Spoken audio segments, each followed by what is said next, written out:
Metallica. Metallica! Fresh from a hell of a gig here.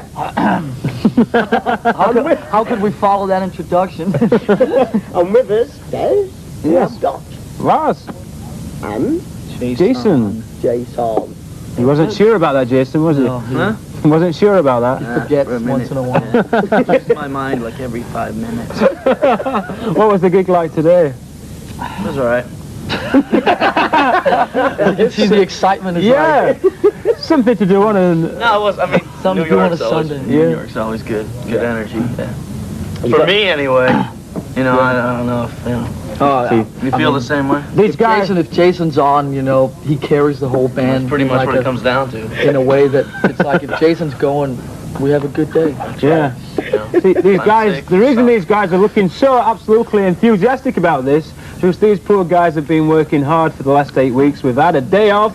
In between these Monsters of Rock Festival, they've been mixing the new album. Is that right, Lars? You bought that, didn't you? Yeah. No, we have actually, ever since the tour started about, what, 4 weeks ago? Give or Or take. 5 or 4. Give it take a few Yeah. months.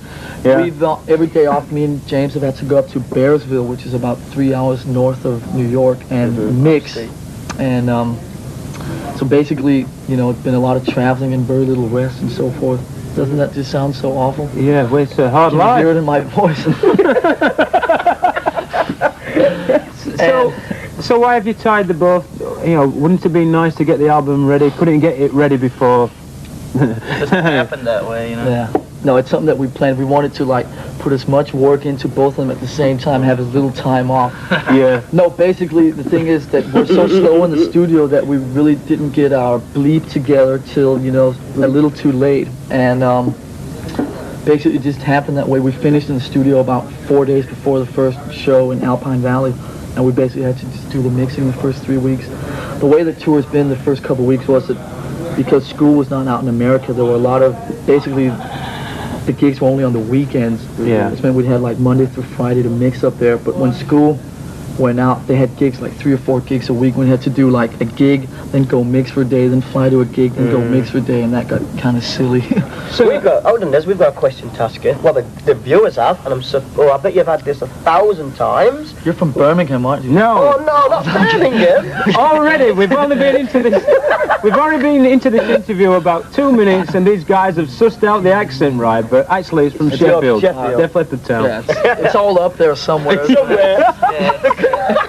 The question, 75% of our crew all, you know, Brummies, so. Are they? are they? Well, the question is, if I can say it, when can Europe see a Metallica video?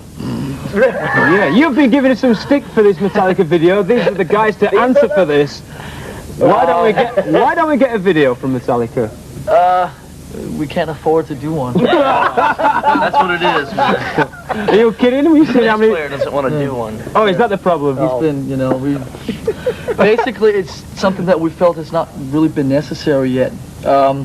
Every year, you know, since Ride the Lightning, through puppets, through this one, we've talked about doing a video for a certain song, but when it came down to it, it just never seemed like it was something that was really necessary for what we were doing and the way we were going about doing, you know, our things. And it's like we did the home video, which I think the main thing with that was to try and do a home video that was as different as possible within, you know, what you can do with a home video. And if one day we can come up with an idea that's like completely unique from any other promo video of what other bands do, maybe we'll do one. Right. But until that time, it's like something that's kind of not necessary, you know? Have you heard that? You heard that. We're still not going to get a Metallica video. Oh my God. Don't call us, call us. His number is...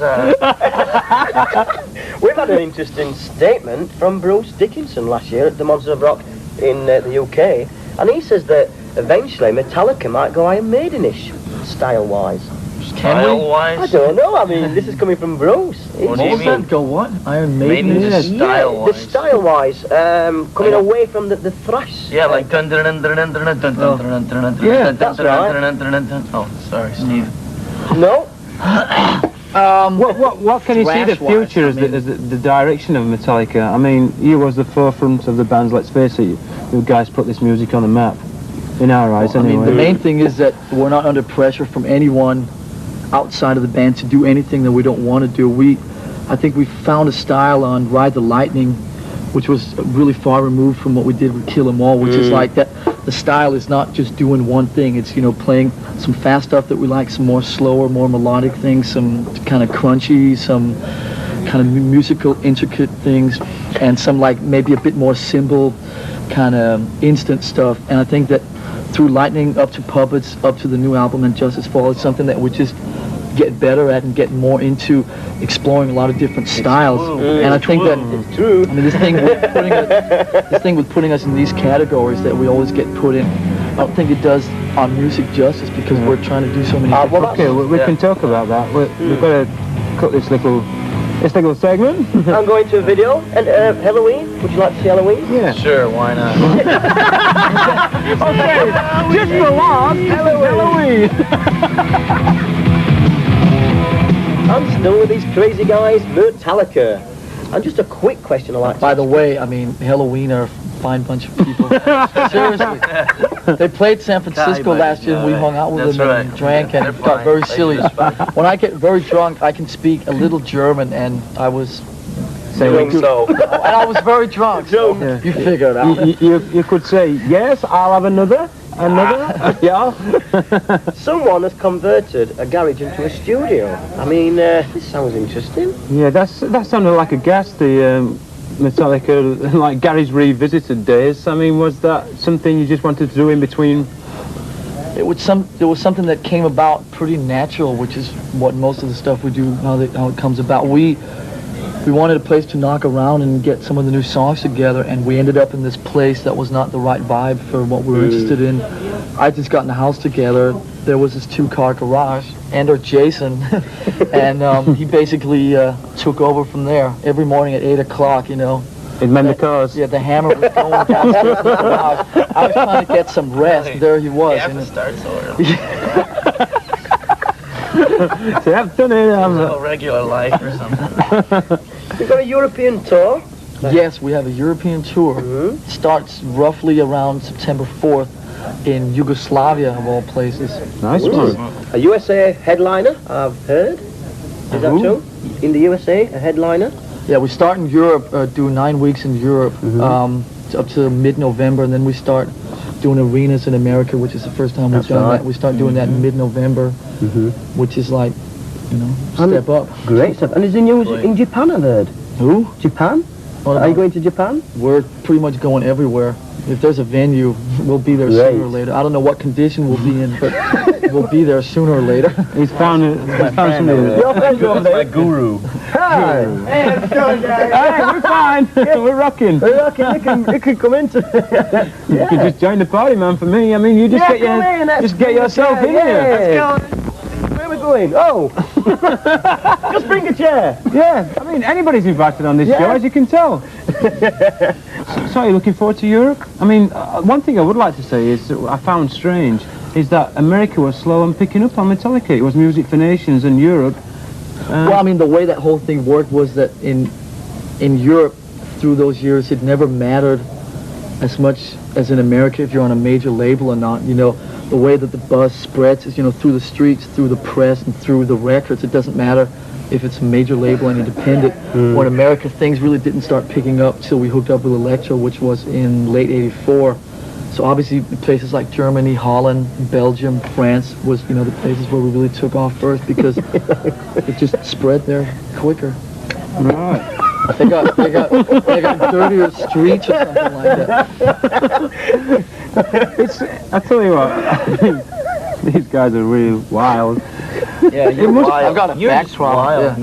I'm wild and crazy. You're just not just wild and crazy. Stand up. I mean, the most interesting point is that you wanted to open up the Monsters of Rock festivals. You wanted to go on first. You wanted to go on first. Where did you hear that from? Where did you hear that from? I read it in Metal Hammer, actually. That you really wanted to go and you first. believed it. Yeah, I believe these things. Believe everything he reads. You prefer Rule the number headline. one, no. Never believe anything you read. I can tell you. So you want to get away from the categorization of bands. You don't want to be stuck under a certain label. You want to be just identified for Metallica. Well, I mean, that's why we have a band name, so people know who we are. It's like some of these categories we're talking about are just kind of limiting, and it's like you don't some people get turned off by the categories themselves instead of giving some of the bands a chance to like, you know, play their music or whatever. And I think that that's something that people are slowly starting to give us a bit more respect in some of these categories we get put into and sort of give us a chance on our own instead of some of these T and S categories that we always get lost in with. But you've certainly, over the last couple of years, you've took off in all directions, America, Europe. You're really making a good name for yourselves. You've got a lot of loyal fans out there. Have you got a message for your loyal fans in Europe? Yeah. We're always one for loyal messages here. You know, just keep drinking. We'll be back soon. We'll be there soon. Have fun. We'll have another extension on the garage, and you better have another album out. That's right. It's been great having you on the show. Thanks. We've got to Good luck with the brand new album. Yeah. Good luck, Lars. Good luck, Lars. Next one. All right. Glad you could stand by and stick it out for a few minutes. Mickle Church. Do you like Mickle Church? Yeah. I do. Absolutely, yeah. Right. Yeah, Put up okay Mickle then. Church. Yeah. Here's Bloody Mickle cat. Church. Just for Lars.